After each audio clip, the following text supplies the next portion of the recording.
বাংলাদেশে বিভিন্ন সময় কিছু উল্লুক ভাল্লুক পয়দা হয়, যারা কোরআনের বিরুদ্ধে কি কি বলতে যে কি বলবে খুঁজে পায় না।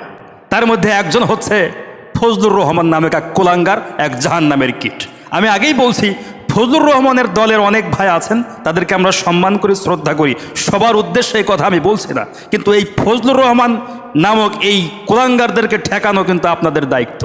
সে বলেছে কত বড় মারাত্মক কথা, যে বাংলাদেশের আলেমদেরকে 500 টাকার জায়গায় 1000 টাকা দিলে নাকি তাদের ফতুয়া ঘুরে যায়।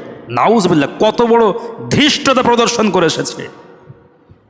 এই কথার দ্বারা সে বাংলাদেশের চরমোনা, ফুরফুরা, জামাত ইসলাম, হেফাজত ইসলাম, পীর দলের লোকজন, সমস্ত দলকে সে আঘাত করেছে, সমস্ত আলেমকে সে আঘাত করেছে।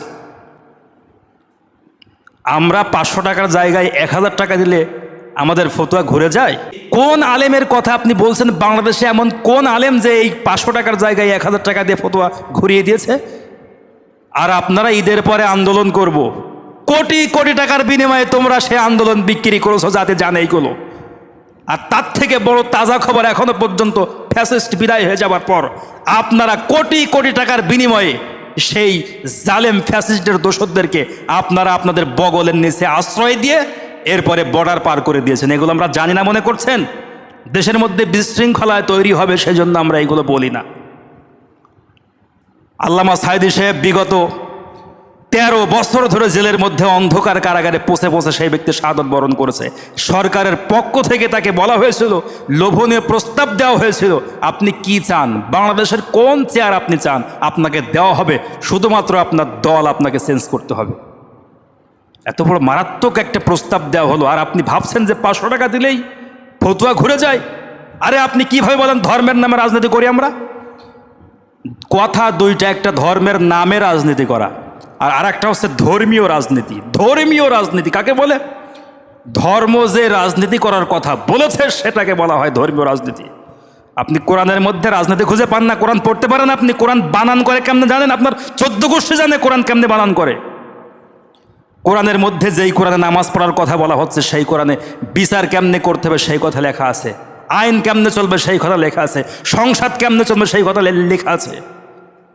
আমরা ধর্মের নামে না, ধর্মীয় রাজনীতি করি। ধর্মের নামে রাজনীতি তো তারা করে যারা ভোটের আগে টুপি মাথায় দেয়, ভোটের আগে যারা বিভিন্ন মাজারে গিয়ে সাহায্য চায়, তারা ধর্মের নামে রাজনীতি করে, মানুষকে ধোঁকা দেওয়ার জন্য তারা রাজনীতি করে। আপনাদের সঙ্গে আমাদের 2 জন মন্ত্রী ছিল, তারা বিদায় হয়ে যাবার পর ফখরুদ্দিন মঈনুদ্দিনের সরকার মাইক্রোস্কোপ যন্ত্র দিয়ে চুলচেরা বিশ্লেষণ করে দেখছিল কোনো দুর্নীতি পাওয়া যায় কিনা, কিন্তু আল্লাহর অশেষ মেহেরবানি এই 2 জন মন্ত্রীর মন্ত্রণালয়ে বিন্দুমাত্র স্বজনপ্রীতি, দুর্নীতি খুঁজে পাওয়া যায়নি, আলহামদুলিল্লাহ। আর আপনারা এত বড় কথা বলেন, এই বাংলাদেশে ইসলামী দল ছাড়া আপনারা ময়দানে 1 মিনিট টিকতে পারবেন? জামাত, শিবির, হেফাজত ইসলাম ছাড়া ময়দানে আপনাদের মতো মানুষের টেকার ক্ষমতা আছে?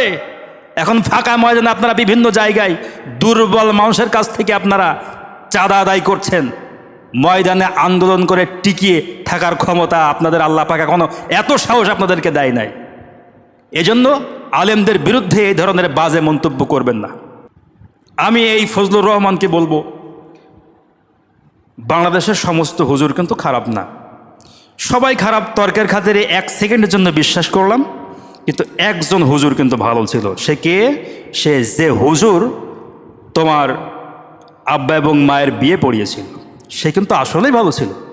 কারণ যদি ভালো না হতো তাহলে তোমার আব্বা মার বিয়ে তো সহি হয়নি, আর সহি যদি না হয় তাহলে তাদের ফসল তুমি তো যারও সন্তান হবা, তাই না?